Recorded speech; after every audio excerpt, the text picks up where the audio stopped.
Hi hello friends, ಇಂದಿನ ವಿಡಿಯೋದಲ್ಲಿ 3 ತಿಂಗಳ ಗೃಹಲಕ್ಷ್ಮಿ ಹಣವನ್ನು ಒಟ್ಟಿಗೆ ಬಿಡುಗಡೆ ಮಾಡ್ತೀವಿ ಅಂತ ಹೇಳಿಬಿಟ್ಟು ಉಪಮುಖ್ಯಮಂತ್ರಿ ಆದಂತಹ ಡಿ ಕೆ ಶಿವಕುಮಾರ್ ಅವರು ಒಂದು ಸ್ಪಷ್ಟನೆಯನ್ನು ಕೊಟ್ಟಿದ್ದಾರೆ. ಮತ್ತು ಮಹಿಳಾ ಮತ್ತು ಮಕ್ಕಳ ಕಲ್ಯಾಣ ಇಲಾಖೆ ಸಚಿವರಾದಂತಹ ಲಕ್ಷ್ಮಿ ಹೆಬ್ಬಾಳ್ಕರ್ ಅವರು ಕೂಡ ಒಂದು ಸ್ಪಷ್ಟನೆಯನ್ನು ಕೊಟ್ಟಿದ್ದಾರೆ. ಅದ್ರ ಬಗ್ಗೆ ಇಂದಿನ ವಿಡಿಯೋದಲ್ಲಿ ನಿಮಗೆ ತಿಳಿಸ್ಕೊಡ್ತೀನಿ.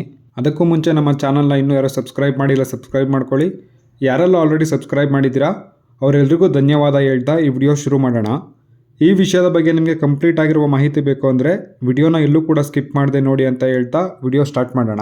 ಗ್ಯಾರಂಟಿ ಹಣ ಯಾವಾಗ ಬರುತ್ತೆ ಅನ್ನೋ ಪ್ರಶ್ನೆ ಜನರಲ್ಲಿ ಮನೆ ಮಾಡಿದೆ. ಇದೀಗ ಮಹಿಳಾ ಮತ್ತು ಮಕ್ಕಳ ಕಲ್ಯಾಣ ಇಲಾಖೆಯು ಒಂದು ಮಾಹಿತಿಯನ್ನು ಕೊಡ್ತಾ ಇದೆ.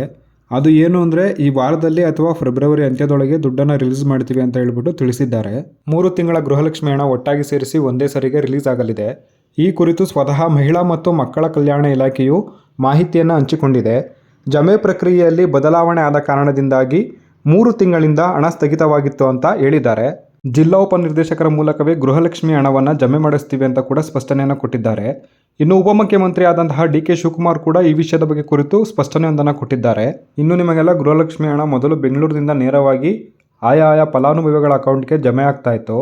ಆದರೆ ಈಗ ಗೃಹಲಕ್ಷ್ಮಿಯ ದುಡ್ಡು ಏನಿದೆ ಅದು ತಾಲೂಕ್ ಪಂಚಾಯಿತಿ ಮೂಲಕ ಜಿಲ್ಲಾ ಉಪನಿರ್ದೇಶಕರ ಮೂಲಕ ಹಣವನ್ನು ಜಮೆ ಮಾಡುವ ಪ್ರಕ್ರಿಯೆಯನ್ನು ಬದಲಾವಣೆ ಮಾಡಿದ್ದೀವಿ ಅಂತ ಹೇಳ್ತಾ ಇದ್ದಾರೆ. ಈಗ ಅಧಿಕಾರಿಗಳು ಹೇಳ್ತಾ ಇರುವಂಥದ್ದು ಒಂದೇ ಸಲ ನಾವು ದುಡ್ಡನ್ನು ಹಾಕ್ತೀವಿ ಅಂತ ಹೇಳ್ತಾ ಇದ್ದಾರೆ. ಅದು ಈ ವಾರದಲ್ಲಿ ಅಂದರೆ ಫೆಬ್ರವರಿಯ ಈ ವಾರದಲ್ಲಿ ಅಥವಾ ಅಂತ್ಯದಲ್ಲಿ ಹಾಕ್ತೀವಿ ಅಂತ ಹೇಳ್ತಾ ಇದ್ದಾರೆ.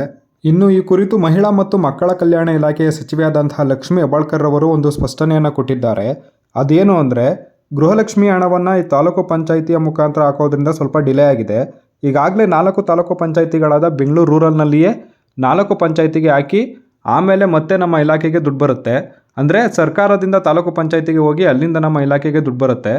ಆಮೇಲೆ ನಾವು ಹಣವನ್ನು ಡಿ.ಡಿಗಳ ಮುಖಾಂತರ ಮುಂಚೆ ಯಾವ ರೀತಿ ಹಣವನ್ನು ಹಾಕ್ತಿದ್ವೋ ಅದೇ ಪ್ರೊಸೀಜರ್ನಲ್ಲಿ ಇರುತ್ತೆ. ಪ್ರೊಸೀಜರ್ನಲ್ಲಿ ಯಾವುದೇ ಚೇಂಜ್ ಮಾಡಲ್ಲ. ತಾಲೂಕು ಪಂಚಾಯಿತಿಗೆ ಹೋಗಿ ನಮ್ಮ ಇಲಾಖೆಗೆ ಬರ್ತದೆ. ನಂತರ ನಮ್ಮ ಇಲಾಖೆಯಿಂದ ಗೃಹಲಕ್ಷ್ಮಿಯರಿಗೆ ಹಾಕ್ತೀವಿ. ಇನ್ನು ಗೃಹಲಕ್ಷ್ಮಿಯರಿಗೆ ಹಣವನ್ನು ಹಾಕಲು 3 ತಿಂಗಳು ಟೈಮ್ ಆಗಲ್ಲ. ನಮ್ಮ ಇಲಾಖೆಗೆ ಹಣ ಬಂದು 15 ದಿನ ಆಗಿದೆ ಫಿನಾನ್ಸ್ ಡಿಪಾರ್ಟ್ಮೆಂಟಿಂದ. ಆದರೆ ತಾಲೂಕ್ ಪಂಚಾಯಿತಿಯಿಂದ ನಮಗೆ ಹಣ ಬರೋಕ್ಕೆ ಡಿಲೇ ಆಗಿದೆ. ಸೊ ಅದರಿಂದ ಇವಾಗ ಡಿಲೇ ಆಗಿದೆ. ಮುಂದಿನ ತಿಂಗಳಿಗೆ ಎಲ್ಲ ಸರಿ ಹೋಗುತ್ತೆ ಅಂತ ನಮ್ಮ ಮಹಿಳಾ ಮತ್ತು ಮಕ್ಕಳ ಕಲ್ಯಾಣ ಇಲಾಖೆ ಸಚಿವರಾದಂತಹ ಲಕ್ಷ್ಮಿ ಹೆಬ್ಬಾಳ್ಕರ್ ಅವರು ಸ್ಪಷ್ಟನೆಯನ್ನು ಕೊಟ್ಟಿದ್ದಾರೆ.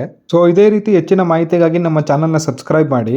ಈ ವಿಷಯದ ಬಗ್ಗೆ ಮುಂದೆ ನಮಗೆ ಅಪ್ಡೇಟ್ ಬಂದಲ್ಲಿ ಮುಂದಿನ ವಿಡಿಯೋದಲ್ಲಿ ತಿಳಿಸ್ಕೊಡ್ತೀನಿ ಅಂತ ಹೇಳ್ತಾ ಈ ವಿಡಿಯೋವನ್ನು ಇಲ್ಲಿಗೆ ಮುಗಿಸ್ತಾ ಇದ್ದೀನಿ. ಧನ್ಯವಾದಗಳು.